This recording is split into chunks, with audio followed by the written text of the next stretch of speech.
Oh, spawner traps are so lame though, man. Yeah, yeah, they are. They're they're really bad. Like, it's one of the unfortunate things about like Mojang trying to pretend that mob traps don't exist. You Right. know, is like they never, as a result, they never try to design for them. Mm-hmm. And it's unfortunate because, like, in my opinion, they're still one of the most fun aspects of the game. Like if I hadn't built my first mob trap, Better Than Wolves probably never would have been made because it was right around the time, like I was playing vanilla Minecraft, Mm-hmm. and a couple of weeks into it, like I love the game, but a couple of weeks into it, I had run out of stuff to do. Right. Right, meaningful stuff to do. Like obviously you can build forever, but as I was saying earlier, like it's a hell of a lot more fun to build when When there's some there's kind of purpose. yeah, when there's an actual gameplay reason for it, right? Mm-hmm. Like it's not just entirely a creative exercise. Um, but yeah, right about that time. So I had two periods like that. One where I started losing interest. One was resolved when I started playing around with Redstone, Mm-hmm. which I obviously love. So that reinvigorated my interest for a few weeks more, and I started getting tired of Minecraft again. Was about to move on to something else, and I think watched a YouTube video on mob traps, and all within a few weeks' time, had this gigantic like rectangular skyscraper in my world, and a lot of the history of kind of Better Than Wolves and its development um, paralleled me wanting to automate the output of that mob trap and Okay. kind of like incrementally doing so and like including new means of processing the output into the mod and all this kind of stuff.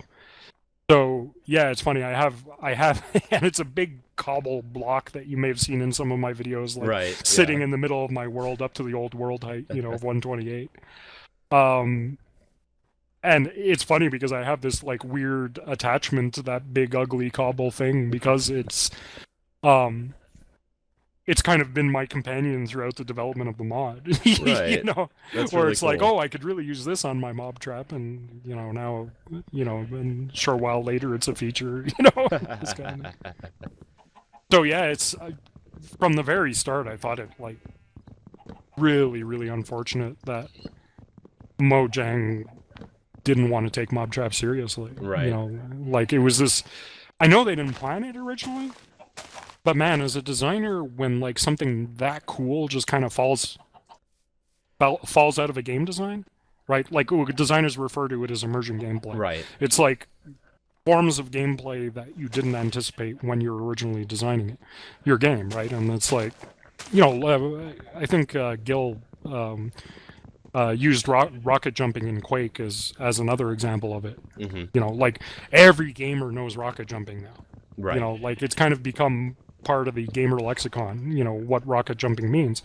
But they never intended, ID Software never intended it. It just was an unanticipated consequence um, of their physics system, right? Mm-hmm. But, you know, when they did discover it, or when players did discover it, they accepted it. They realized it was cool and accepted it as an interesting aspect of the game, right? It's like this skill-based means of accomplishing something that they didn't plan on, but which actually works really well. It's not You know, and philosophy to take. We didn't plan on this, so we're going to quell it. yeah, and Mojang hasn't gone, but again, mob traps, freaking basically the same thing. Okay, it's like you got a game that largely revolves around player creativity and building stuff, Mm-hmm. and you have this emergent gameplay feature that pops up that encourages them to build the biggest things around in their world, Right. right? Like these huge, monstrous constructions, right? And again, this is what retained my interest in Minecraft when I otherwise would have lost it, was all of a sudden I had a practical reason in game to undertake an absolutely epic building project, Right. right? And in the process of doing that, it's like I formed a greater attachments to my world that motivated me to want to keep playing and all kinds of, subtler aspects of that. But really, it's it's what finally convinced me. So yeah, I get really sad when I see Mojang basically ignoring them or even discouraging them in some of the features that they put in, because it's like, it's unintended, but man, it was a really cool feature. Like, if somebody had designed that, I would have been seriously impressed. Right. Like if somebody had intentionally made that part of the game. So what was the question? I do have to say that, like, the mob trap I built in my world, Metal Wolves, which I haven't finished completely yet, is the first mob trap I've ever really built. Yeah. And it was fantastic. Incredibly fun to design and make. I was very resistant to doing it, but once I finally got there, man, that was it was one of the more fun builds I've ever done, I have to say. Well, that was the thing, and one of the things I've been trying to correct for a long time now, right, is like, I hung around Minecraft because I realized how much fun it was to build the mob traps. But I also realized that the incentive was not strong enough. Right, to actually do it. Like, it crossed my threshold, to push me into that kind of epic project. But it's got to be pretty damn strong. Like, it's got to be like, iron is way too rare. Like, for the love of God, please stop with the nuggets. Kind of strong. Like, it's got to be almost central to the game. Right. Like, I remember one of the comments that was most disappointing for me from Mojang was when they said something along the lines of, we don't want to stop people from building mob traps, but we don't want to require them to do it. Right? Which is basically another way of saying there will be zero gameplay motivation for doing so. Right. And it's funny, too, because it represents that kind of perspective, which always kind of confuses me when I see it from players. But and you've probably seen comments like this directed at me too, like, I don't think it's right that you're forcing me to do this. Right. It's like, I'm trying to think of a specific example, but people will like complain because I'm forcing them again to build mob traps or something, right? Or to play through the night. Yeah, exactly. Or to start from scratch when they respawn, or countless other examples, right? Which I think almost inevitably represent some of the strongest gameplay or design decisions I've made. Usually those are the ones that are complained about the most in that fashion. And those comments have always struck me as weird because, well, first of all, we're talking about a sandbox game. Right. So what you do within it is entirely up to you. Like, there's no... Well, first of all, there's no one forcing you to play the game to begin with. There's no one forcing you to play the mod. Right? There's, 15,000 other mods out there that you can play, and you can install them all at the same time if you want to. And... there's nothing forcing you to play in a certain way. There's nothing requiring you to achieve certain objectives, like, say, make it to the end of the tech tree. Right. There's no way to even really win the game. Right. Like, it's just totally up to you. Exactly. What you're doing. So it seems rather weird to me that this concept of forcing has come into, like, kind of the communal player mentality or way of thinking about the game. But not only has it affected the players, but it also seems to be affecting the designers of the game as well, right? Right. And one of the things I think that's most dangerous about that way of thinking is that game designers, our job is to basically set the rules. Right? Like, we are the guys that are supposed to be making the decisions that, gearboxes can't be powered with redstone. Right. That's a rule. That's basically by the logic I'm talking about, forcing the player to play a certain way, right? It's like every single decision that we make will affect people's gameplay experience and require them to kind of play by a certain set of rules, right?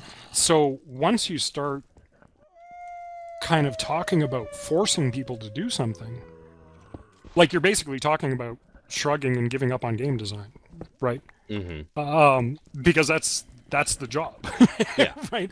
Is defining the rules of play, or i.e. forcing people to play a certain way. I think people, like from what I've seen, people tend to ignore, that limitations are really more important than, honestly, even just more content. Oh yeah, they just define the gameplay space. So yeah, much absolutely. more. Well, boundaries basically define everything, not just games, right? Like we perceive the world on us based on boundaries. Things are kind of, exactly what I said, defined by their extents and limitations, right? And even if you extend this to life, it's like it would be a very boring world to live in if things didn't suck, right? Like if we didn't have limitations on how much money we have or who would date us or whatever, like it would be fucking boring. Right. Like we'd be living in a world where our every thought became manifest as reality, and therefore like all gameplay would be removed from life. Right? Yeah. There would just be, there'd be no challenge. There'd be no reason to get out of bed in the morning. There would just be nothing, right? Like it would be this state of eternal bliss, which is probably one of the most boring things that you can ask for. It's, it's playing a game with all the cheat codes on. And really, it's like you need somebody else.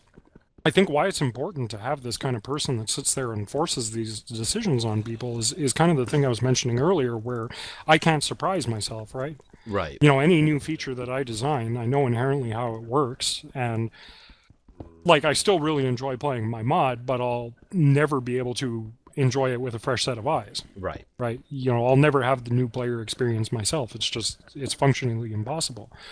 Right. And so we basically need other people to define the boundaries of our gameplay experiences to keep them intriguing, right? So that we aren't, like, everything isn't spoiled from us right from the start, so there's still surprises. So right. We still basically want to play. So yeah, the kind of whole concept of forcing stuff on people has always kind of been mysterious for me, and it's rather interesting because I take a lot of hate for that as well, and people call me a fascist bastard and everything else. And what's interesting is I'm basically very well intentioned with all of the stuff that I'm doing, right? Like I talked earlier about preserving surprises for people, like not wanting to give away too much information when I put out a new release. Like I'm doing all this with people's fun in mind, right? Exactly. Like I'm trying to help them have fun. So it's interesting when I take flack for basically being a fascist bastard as a result of it. Like I'm basically a guy making toys, in his basement for fun, and it's like, we hate you, Santa Claus. Like I have to say, like in the last release, there was the new ability added to the beast. I have no clue what that is yet. I haven't found it. And the fact that I don't know, I think honestly might be more fun than the ability itself. Yeah. Just a feeling. Yeah. That unknowing is just amazing. I hear this is burning. And like I said, it's the one thing that I can't have, with my own mod. Yeah.